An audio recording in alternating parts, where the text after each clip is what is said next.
So when you're in your eShepherd app, if you see under the house icon, there is the little arrow.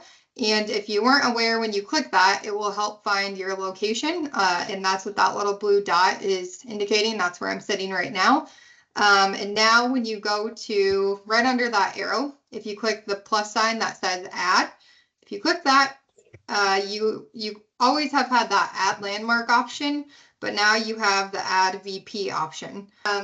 We click at the add VP, and then you will see it starts with your adding point. So if you want to drop that right over, your current location, you can do that. If you want to drop it elsewhere, you can. And then you can rename the VP just as you can in the web app. Let's see. So I'll just. I can see myself. Yeah. And then, so then you click. So then you will just click the add button. So I'm clicking that orange button. Microphone. And then just drag it out. Orange button again. Drag it out again. Orange button. Draw your fence however you wish.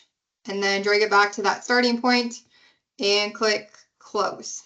And then you have the option to save that VP. And if you're standing out there, oh, my angles are a little off, so I will need to adjust those.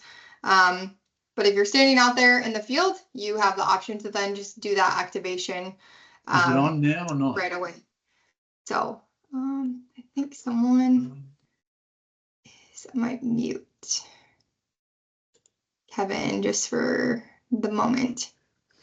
So that's what that looks like. Just one new thing that was kind of exciting. So.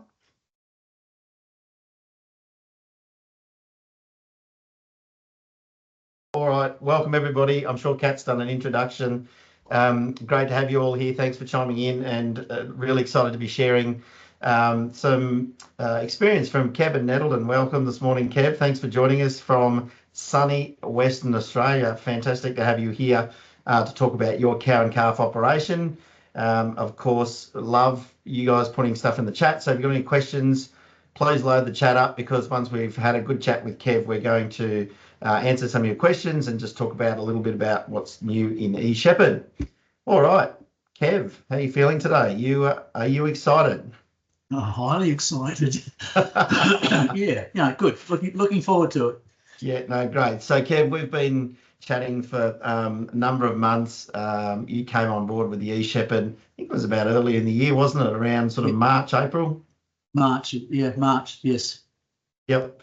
And Kev, just, I guess, for our audience, can you just give us a little bit of an overview of your operation, where you are, what you're doing with your breeding stock, and I think you've got some a chicken business as well that you're sort of integrating with the livestock. But yeah, just firstly, so you're in the southwest part of Western Australia?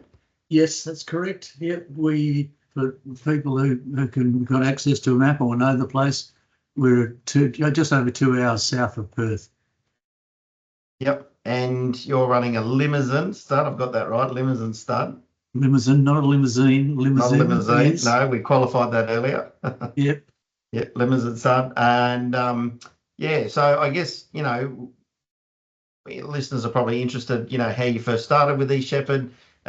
We ship the neck bands out, and you have rolled it out on your breeding stock, haven't you? So not necessarily calves or weaners, but on your breeding cows, you've rolled the eShepherd out on some breeding cows on one of your blocks. We're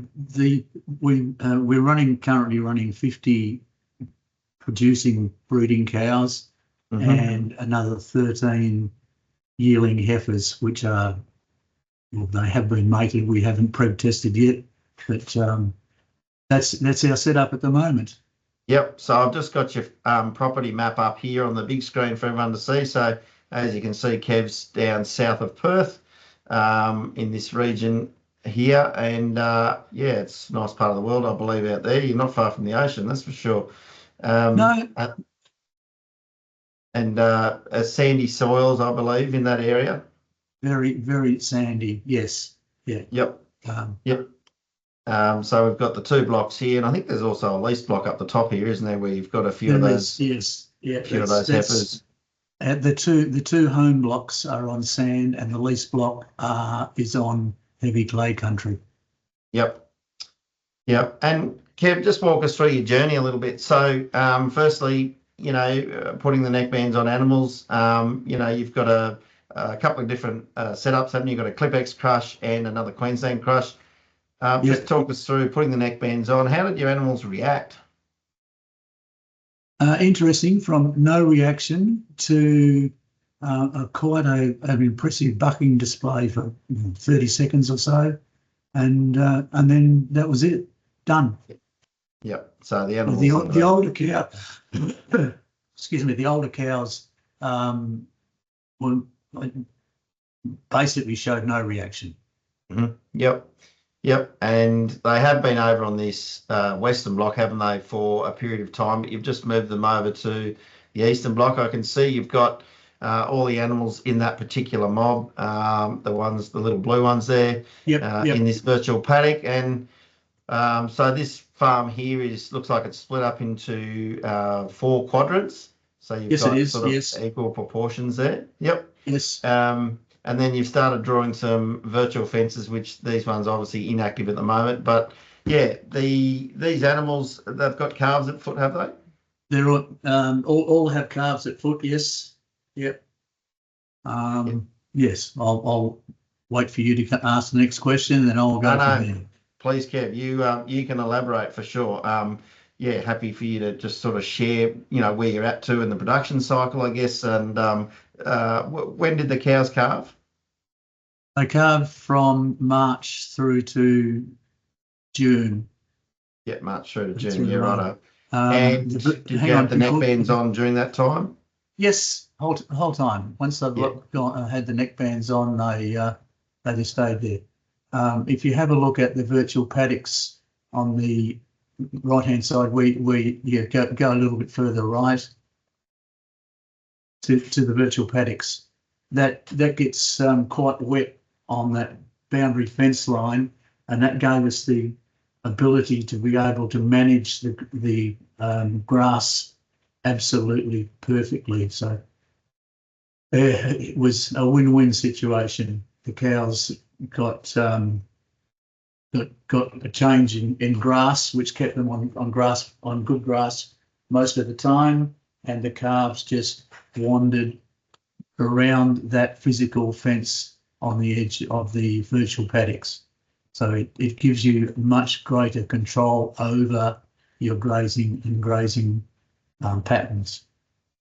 Yeah, and I think, Kev, that's a common question we get from people is how do the calves react? Firstly, I just wanted to touch on the calving aspect. Did you have the virtual paddock for the cows turned on when they were calving, or did you just have like a broader paddock, or were you doing rotational grazing when the cows were calving?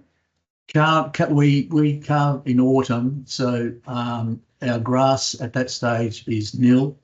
So what we do is we had them in physical paddocks at home under constant visual supervision, and then the rotational grazing came in as they calved. Yep. So this is the block here where they carved out, yeah? Yep, that's it, yeah. The lower of the virtual fencing paddock gives us easy access to the stockyards. We had that set up so that there was a laneway where your pointer is now, and they just walk straight up along that without any issues whatsoever, and then using the physical fences to get into the stockyards. Yep. So this is the laneway that you're talking about here out of this virtual paddock by the look of it? Yes. Yep. Yeah. And how wide do you reckon that would be? 25, 30 metres. Yeah, right. And they didn't have any problems coming up the virtual laneway? No, absolutely none. Yeah, no, that's amazing, isn't it? And that's quite common. I mean, a lot of people are using these laneways now to funnel animals, down to watering points, or, down to the yards, or if they're moving stock and they're back fencing them to bring them into an area where there's water points so they can muster them next morning without having to do the full muster, I guess is really interesting. Tell me, Kev, how did the cows go with neck bands on when they were calving? Did you find that they needed to go off in certain parts of the paddock, or did the paddock allow, like the virtual paddock was large enough to allow for that? That's the beauty of the collars. You could be in the house or lying in bed, having a bit of a lie-in, turn on the app, and you see a cow or cows off on their own. And, okay, let's go and check. And I'd say vast majority of the of that setup was the cow having calved or in the process of calving. So it's a very, very easy way to check without having to be there all the time. Yep. So you can use your time a little bit better, and then go and check, and everything's okay. They're fine. Yeah, no, that's interesting. And if there is an issue that requires any sort of intervention, then that is shown quickly as well. Yep. So it's a win-win situation. Yeah, no, that's a common question we get, I guess, is how do we manage our calves or our cows when they're calving? So, it's nice to know that people are using it and haven't got turned off, but obviously we've got the option to turn it off if we are calving and we feel that we need to give our animals that additional parts of the paddock to go off and have their calf. And what was sort of the first 4 to 6 weeks after they calved? How did the calves go in terms of grazing? And obviously they're going to be pretty close to mum straight up, but did you find that they were, they sort of quickly transitioned to, grazing a long way from mum or a little way from mum? It was quite a transitional thing, and you could see them as they got older, they grazed further away, and prior to moving them yesterday, there was a group of 14 calves. I looked at them and thought, gee whiz, they're big. Yeah, okay. They were probably 150 metres away from their mums. Yep. And mums were just quite happily either sitting in the paddock or squatting in the paddock or standing, without any issues whatsoever. And how old are some of those calves that have to be 4 or 5 months old now? 6 months old, yeah. Yep. Yeah. And calving in from March onwards. Yeah, right. Yep. And what sort of difference in the grazing have you seen? I mean, you were talking to me earlier about, this rotational grazing stuff. So have you done rotational grazing in the past? Have you used polywires? No. Okay. We've traditionally struggled for grass. Over the last 3 years, we've gone to regenerative farming, and we now have a surplus of grass, which is unbelievable. Yep. Do you put that down to rotational grazing, or partly because of rotational grazing? With rotational grazing and the regenerative effect of having chickens on the property. Yep, because they're coming in behind the cattle, right? The cattle go through those virtual paddocks. Yep.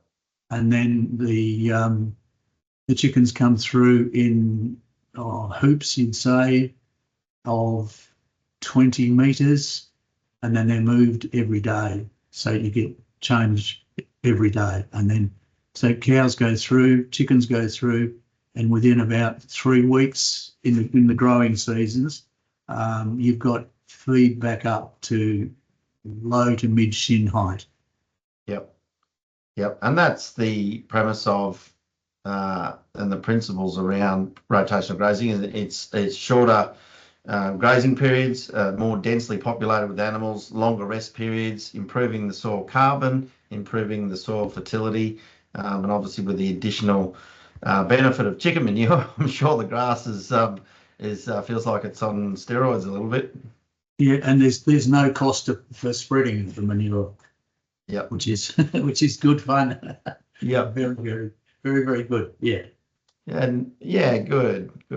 How would you compare this season to like the last 10, with doing these rotational grazing and regenerative farming? I mean, would you say it's a 10% increase? Would you say it's more?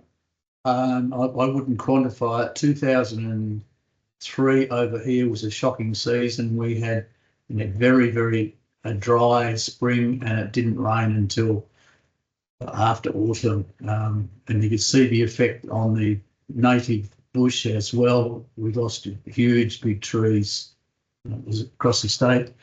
24 was okay. 25 has been very wet. Yep. So it's just changing times. We are low-lying country, so we suffered from waterlogging, but no issues whatsoever. Yeah, and again, it's really great that, in a season where it is quite wet, you want to exclude those wet areas so you don't want to trample the ground. You can move your fences around. You haven't got your stocked or preset fence boundaries. But really interesting, I think, for me, is that you weren't doing rotation grazing at all, and now you're doing it, on a reasonably intensive scale and seeing the results. So, Look, it's been a game changer for us. Our cows and calves have never ever done, never ever done as well as what they have since we've had the e-collars. Yep. So once these cows finish this area, you're going to start using these strip grazing zones here, are you? Yes. Yep. Yep.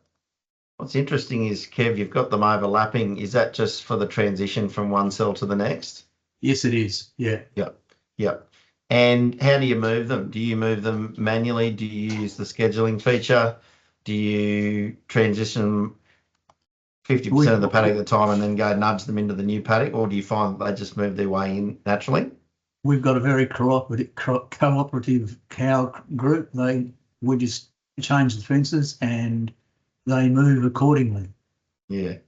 Yep. No, it's interesting. Well, there's no greater motivator than feed source for an animal to move on, is it? So feed and water we can use those as the motivating factor to move from one cell to the other. Do you find you've got leaders in the mob that are walking the fence looking for that new feed break, or do you find that? Yes. Yep. Yeah. We've got a cow called T6 or labelled T16. She is an ultimate leader and only a young cow. And then we've got some older J cows, significantly older, but 3 of those who are leaders in the herd. And they seem to know when the fence has been shifted. They don't seem to know, they know.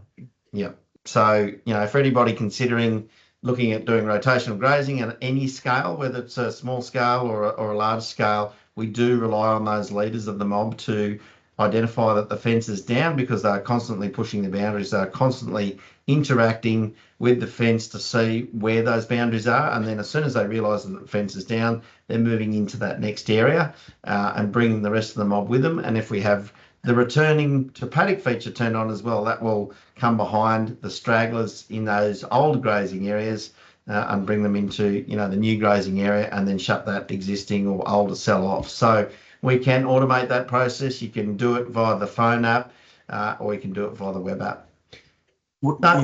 We have only had one hiccup, Mark, and that is where we had a cow. His calf had gone to the other side of the virtual fence. Yep. And that did cause a few hiccups until we sorted it out. But that's the only hiccup we've had with the virtual fences. One calf got too far away from mum just after calving, and mum couldn't get to her. Right. Yeah, that ties in with the question we've got from Jamie in the chat, who's interested to hear from Kev's experience how long the animals took to learn to stay within the virtual fences, and then if any animals went across the virtual line. I think you've just answered that one, but yeah, could you expand a bit more on the training and I guess the testing of those boundaries? There wasn't any training. They adapted to them. We had been told how they worked, so we tried that and it worked. Getting the audio warning, and then that's been enough to keep them where we want them. We haven't had any cross the final virtual fence. Have stayed within the area. Whether the area is that tightly contained area, or whether it is a larger area, they're there. Just on that, the eastern block that's away from us has an irrigation ditch running around two sides of the block, which is poorly fenced. The cattle previously could get into the drain and graze the drain. Since we've had the e-collars in, we have not had an SKP. It's been fabulous. No, that's good. And I guess, Kev, you know, for those people that are looking on, you'll see on the right-hand side of the screen here this audio ratio. So that's basically a scorecard for our animals to tell us how well they're responding to the audio versus how well they're responding to, or how much interaction with a pulse. So when an animal approaches a virtual fence, they get an audio first and they get a pulse. They don't respond to the audio. That happens in 3 pairs, so 6 interactions. So when we first start off, our animals around a 50, 60, even 70% scorecard, which means 50, 60 or 70% of the time they're getting an audio. And then, you know, they're responding positively, and the other sort of 20, 30% of the time they're getting a pulse because they don't know what the audio is. So in that training mode, as our mob moves on through the training process and we're out on our farm, this number, this audio ratio increases. So you can see Kev's animals, testament to what he's talking about is, yeah, a lot of those animals are well within their 90s. So 90, 95% of the time, even 99% of the time, they're scoring really well. So they were responding to the audio. They're not getting a pulse. The animal always has a choice. We always promote that. The animal has a choice. So really great to see that the animals are responding well. Kevin gives us an idea of how they're responding to the virtual fences and the neck bands. Can I back that up in that we had to bring the cows in for some vet treat or for inoculations, and the boys hadn't turned the fence off coming the laneway down the laneway to the stockyards, and there was a very frustrated, grumpy old gentleman who was trying to push them through an open gateway, and they would not go. So then I contacted my elder son and said, "Hey, Campbell, have you turned the fence off?" He said, "Oh, no, I forgot." So we had to back off for 10, 15 minutes till the fence. What does it do? It stops working. It's turned off, and then they just walked happily down the laneway.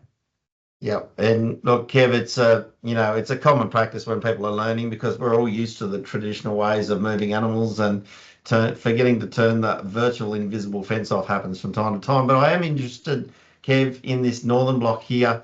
Yep. This is the lease block, is it? That's the lease block, yes. Yep. And I guess you can see there's a handful of animals there as well. So good opportunity for people. There should be 13 orange dots there, Mark. Yes. Yes. Yep. I think we've got 13 there. You've got the virtual paddock around the whole farm. Is that right? Yes. Yeah. That's yeah. We currently, if you have a look just below those where the cows are now, there where your pointer is, there's that's a laneway, and we've just finished physically fencing that to get them into the area around the sheds. Oh, yep. Yep. Looks like there's a holding paddock or a yard or something there. Yeah, there is, but the fences are in very, very poor condition. Yep. So another great example of, where you can lease country, take your fences with you, of course, and keep full visibility of your animals. You're using the web app as well as the mobile phone app. Yep. Yes. Yeah. Yep. What do you find yourself using most, the app on your phone or the computer? To turn fences on and off, we using the phone. To actual set the virtual fences, we find it easier on the computer. Yep. So we've just introduced the feature where we can draw virtual paddocks on our phone now. So that's in the latest software update. So if you're an existing customer, make sure you do the update on the app, on your phone or tablet. being Android or Apple, and you'll have the ability to now draw fences. Obviously, you get a little bit more greater control on the web app, but yes, you can do it on the phone as well. And then, yeah, have a little bit more autonomy in the paddock. And you can see the progression of your virtual fence on both. So if you migrate animals or turn a virtual paddock on for animals to go into, you see that here in the status menu on the eShepherd web app, and you can also see that on the farm on the phone as well. And you can see on the 9th of September here, there's an activation done at 4 p.m. and you can see the status here. So obviously all those animals have got that virtual paddock now. And you said before, Kev, it takes about 15 minutes to get all your animals updated. We allow 15 minutes. I think 10 is the recommend one. You'd know that better than I would, but we allow 15 minutes to update them. But the beauty of the block you've got there at the moment is that you can set an e-fence where they are and bring them into the top of the laneway. Yep. And then it's easy as to get them in when you want to do something with them. Previously, you'd spend a frustrating time on a motorbike, on a quad, trying to get them in with poor fencing. But now e-fencing is not poor fencing; it is so much better because once they're used to it, they don't go near it. Yeah, that's right. And I guess back fencing and bringing animals close, as we spoke about before on one of the southern blocks, is another great feature. So yes, yep, that's good. Looks like you've got good signal there, Kevin. You know, there's some green, there's a couple of bars of yellow. So yep, that's not taking long at all to get the neck bands, the virtual paddocks down to the neck bands. Yep, very good. No, it's been a fabulous system. And it just makes management so much easier. Yep, it's good to hear. No, we love getting positive feedback. Well, thanks very much, Kev. Have you got anything else you'd like to add, or has anyone got any questions more for Kev on what he's doing in his operation or his experience? Can't quite see the chat, Kat. If you can yeah, so Tyler was asking about alerts that can be set if a cow hasn't been moving for a while, and then also any information about the battery life. Yep, a couple of really great questions. So was the first one about the non-movement alert? I think that's what Tyson was asking. Yeah, so once an animal hasn't moved for a period of 8 hours, you do get an alert on the eShepherd web app and also on the app, so to alert you that that animal hasn't moved. So if it's calving, if it's the neck band's come off, stuck in a bog, or the animal's died, so you will get that alert. We are looking at giving people some greater flexibility around that timing, so potentially reducing that to 4 hours. The second one about the battery life, that is a really great question. Gallagher are known for solar energizers. They're known for solar equipment, and with the eShepherd neckband, we've designed the neckband to have 2 solar panels, one on either side, which is slightly hinged.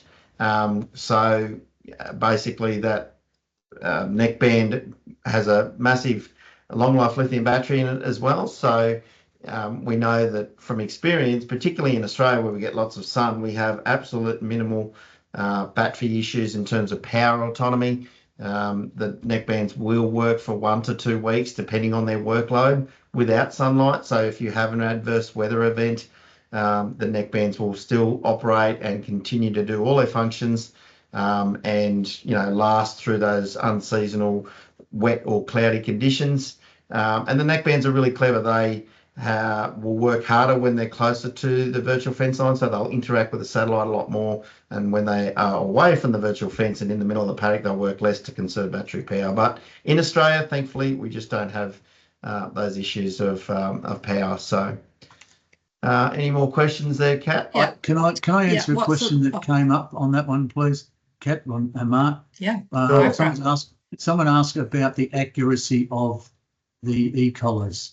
We're in the situation where the cattle has gotten rid of one.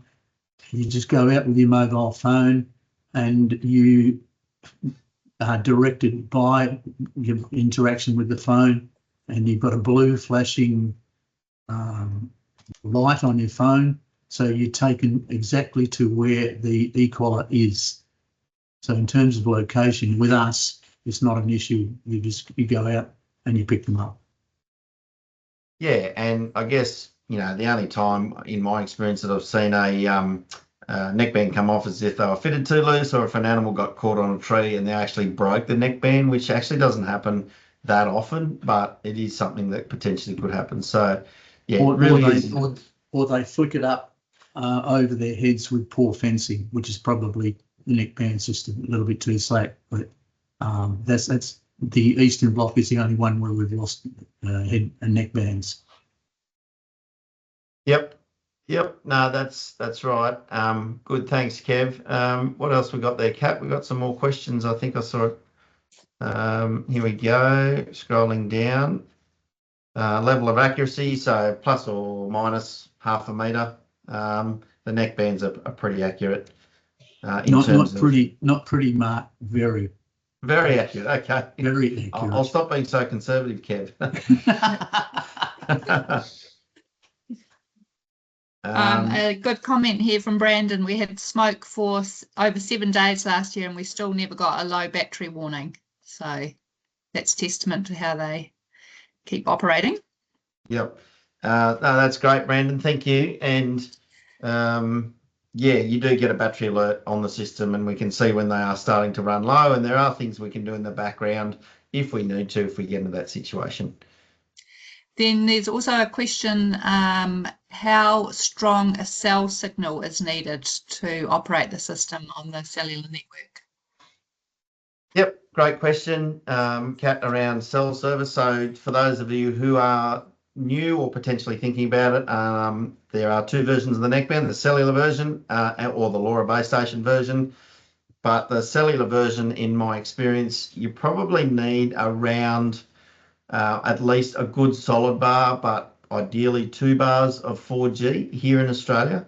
When we start getting into the conversation around patchy service, or, yep, Mark, most of my farms got okay to reasonable coverage, but there's a few dodgy areas. There's 2 things there. Firstly, we send a neckband out in the post and you can do some what we call a walk test. So essentially you take that neckband round to different areas of your property during the next sort of 3 to 4 weeks, testing each paddock and marking where you are to identify how many times that neckband is checking in. So that neckband is designed to check in 144 times a day or every 10 minutes. So from that comms testing, we can actually determine how I guess consistent the signal is in each paddock, so we can then sort of do a site assessment to say, okay, you know, we've got signal on most of the farm. Here are the little black spots. The good thing about the eShepherd neckband is it will hold a virtual fence for 24 hours, right? So if for some reason the Telstra tower goes down, or your provider goes down, or those animals walk into those non-service areas, the virtual fence and all the functionality behind containment via the audio and the pulse will still stay present in the neckband for 24 hours. So after that, the neckband that then times out.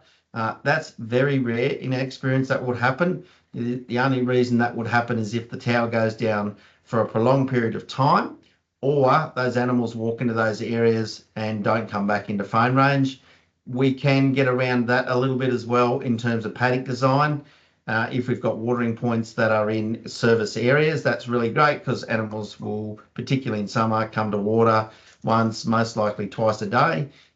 So yeah, we just assess it on a case-by-case basis. If you don't have good phone coverage on your property, that's when we have a discussion about our LoRa base stations option. So we put a base station on an elevated position. It connects to the local network via a SIM card, in extreme cases Starlink or a point-to-point Wi-Fi grid system, if you've got one of those on your farm, which some people do. And then we can assess your property boundary via a KML file that you provide us. We can help you with that as well. And then once we do a site assessment, we can project all over your property where the signal from the base station is going to reach. The things that do affect it are trees. So we take into account trees, elevation, you know, the general topography of your property, how many animals you're running, and the size of your property. And then we can come back with a recommendation, which we can sort of display in Google Earth. So in terms of assessments, Gallagher eShepherd is super robust around our connectivity assessments, whether you're a cellular customer or a LoRa customer. Bottom line is, either way, we're going to get you connected. Just on connection, Mark, we have just been changed over to 5G. Mm-hmm. We get 1 bar 5G and have no issues. Yep.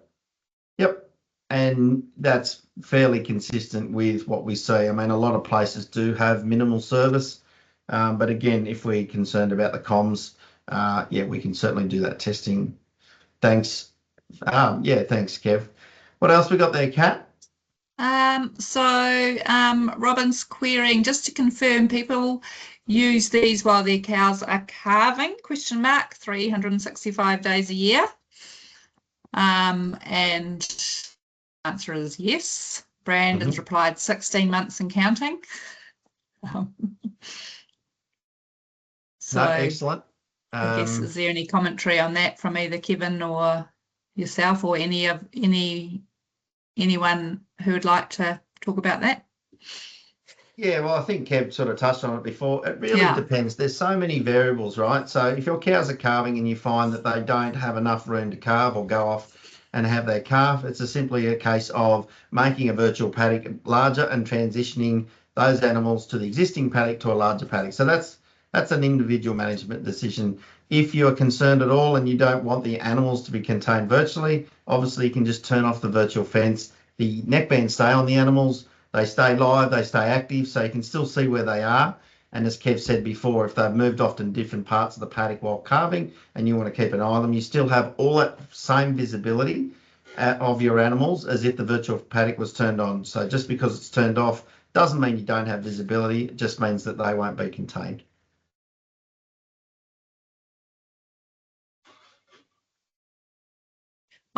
Robin was thinking, I was thinking more, does the solar panel bump into the calves when they're trying to clean them, etc.? These sort of questions, great question. Thanks, Robin. I guess all we can go off in these scenarios is what our customers are telling us, and we haven't had any issues to date for me in Australia. I'm not sure about the US guys, but yeah, personally, I don't know, Kev, whether you can comment on that one as well. I can comment very easily. We just put them back on and they work. So if the cow somehow manages to get the neckband off, then we just bring them into the yards, put it back on, and we have not had a failure. Yep. I think it was more meaning, does it interfere with the calves and the mother's interactions? No, absolutely not. And we've got Brandon Arpan there saying our calves sometimes use the neck bands to scratch and itch. So that's interesting. Haven't seen that, but it wouldn't surprise me. Yeah. All right, cool. I think we've answered a lot of the questions. Any more questions from anybody? Happy to keep going till 11:30 our time. If anyone's got more questions, if there's a specific function on the eShepherd web app you want to have a look at, we've got Zippo in the background there. He can talk us through any of those questions. If you're an Australian customer and you've joined us from New South Wales, you would be eagerly awaiting the legislation to be pushed through, and I can update that is looking more and more like November of this year. So if you are a New South Wales customer and you're absolutely champing at the bit to get eShepherd and you haven't had a conversation with myself, by all means get in touch and we can have a chat about what your goals are and what you're trying to achieve on your property, how the system works. We can talk about a site assessment if we need to go and assess the connectivity. We can get all that done now. If you'd like to sign up, we can get you signed up on the platform and get all the paperwork done. So when we are ready to legally ship eShepherd in New South Wales, we can get that process happening hopefully before Christmas. So you can be sitting on your deck showing off to all your mates how cool you are with this flash new tech on your farm and making life a whole heap easier. Isn't that right, Zippo? That's it. Exactly. If we don't have any questions, I might just take an opportunity to just suggest some ways that you can use the system to prevent running the issue, Kevin, where you hadn't turned the virtual fence off, but you wanted to bring your animals into the yards. And there's some common practices that we see customers using these days. So I'm just going to share my screen and run through a scenario. And this won't be exactly the correct scenario for your situation, so I'm just going to make something up here. But for your cows in this area here, let's assume for the moment your yards are over in this area, and tomorrow morning you want to bring them into the yard. So what I should suggest to do here is to take the virtual paddock that they're currently in. This one's active at the moment, so I'm going to create a copy of this virtual fence now. So we've still got all of the virtual fence boundaries inside the physical paddock, managing that location there, but then I might just make some significant changes to the virtual fence to extend our boundary around our imaginary yards that are located over here. And you can get quite cute with how you might define these shapes and really assist in bringing your animals along this up the road here.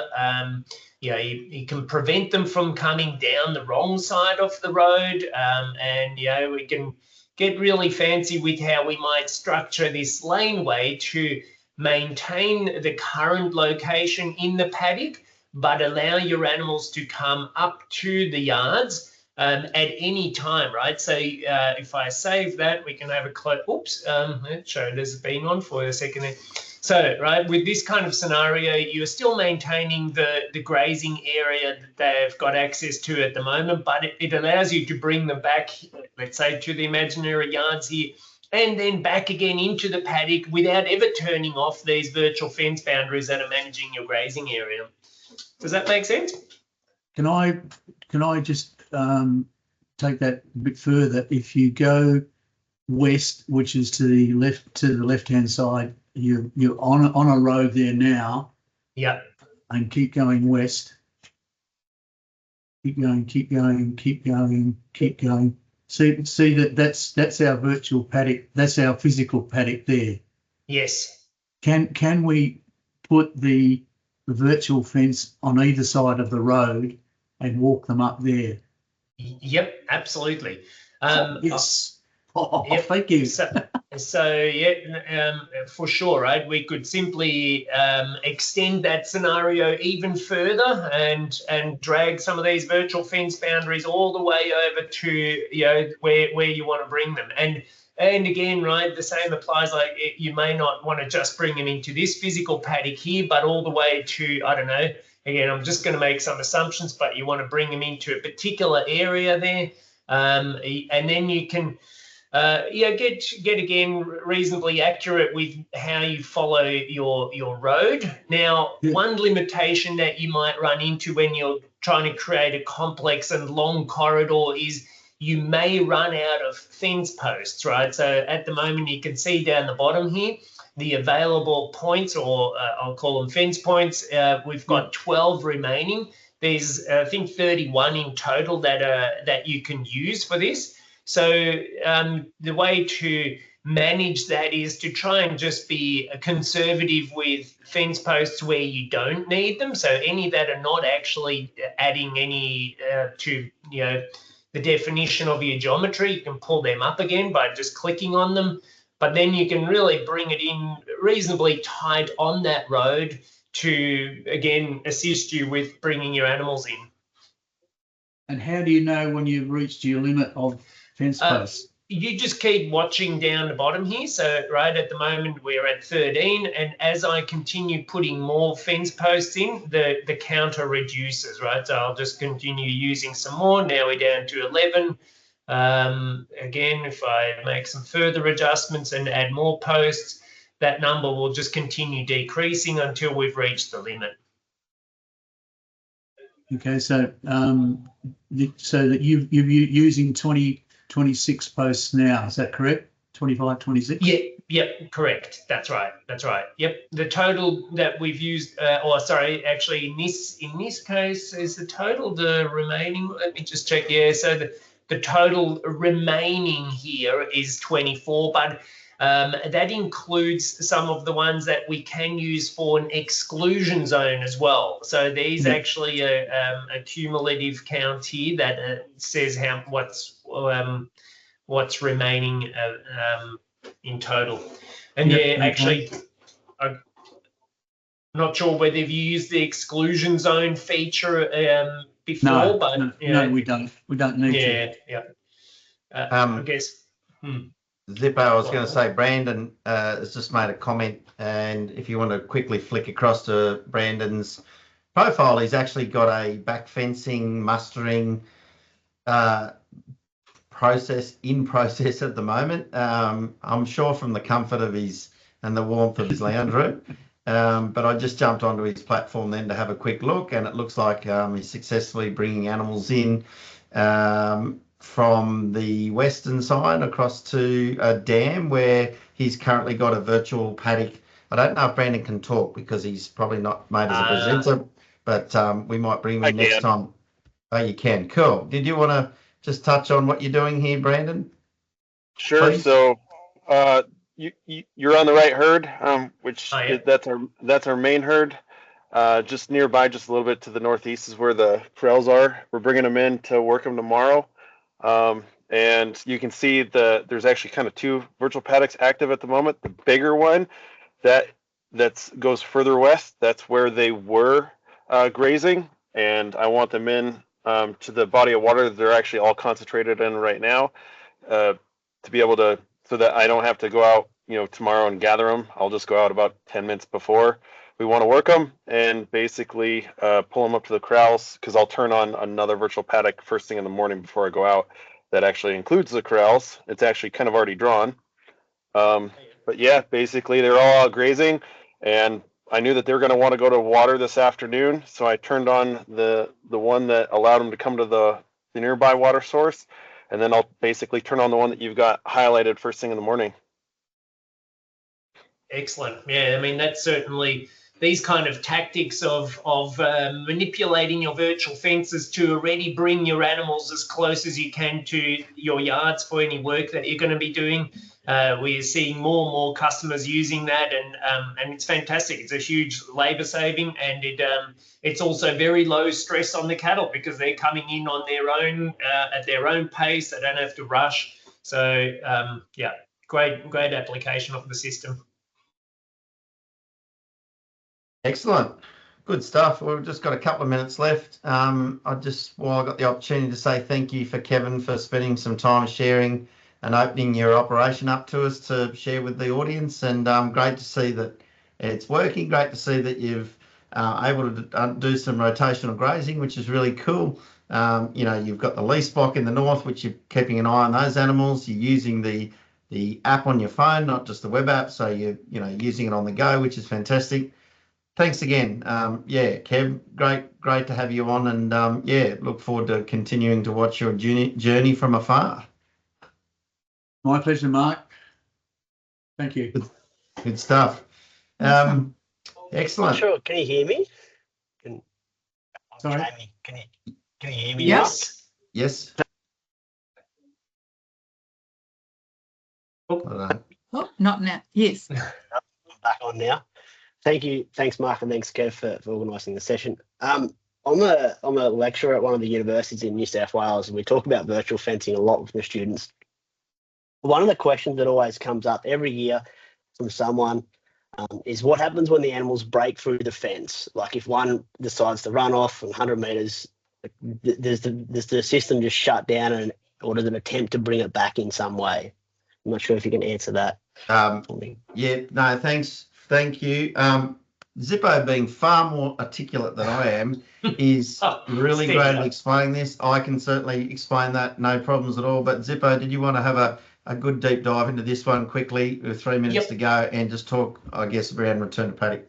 Yeah, sure, absolutely. So there's a couple of different modes that we can turn on for our system. So in the standard containment algorithm, I think Mark touched on this earlier, there is a limit of 3 audio pulse pairs. So let's take a scenario here where one of these animals runs through this virtual fence. So there's actually another particular safety cutout for an animal that is in flight. So if they are being chased by a predator and they are running through the virtual fence, then the neckband will actually do nothing at all. It will not apply any audio tones and it will not apply any pulses to allow that animal to escape and find safety. So we don't do anything in the situations where they're in flight. That's step number one.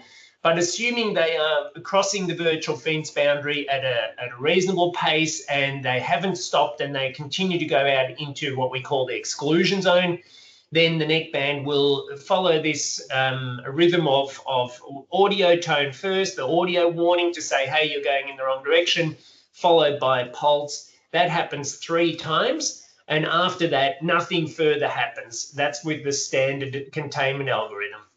Then when we do have the return to paddock feature enabled, once an animal has escaped the virtual fence and has settled down and is now standing still, then again, the neckband will resume applying stimulus only under certain conditions. So let's assume here the animal is where my mouse pointer is. If it's walking further away from this virtual fence segment, so it's the nearest virtual fence segment, if it walks further away from it, its distance is increasing, then the neckband will apply again the same audio tones and pulses to say, no, you shouldn't go in this direction.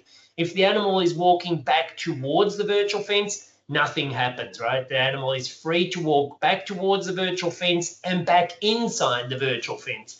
But at any time outside of it, if it turns around and tries to walk in the wrong direction, again, the neckband will apply audio tones and pulses if it continues to go in the wrong direction.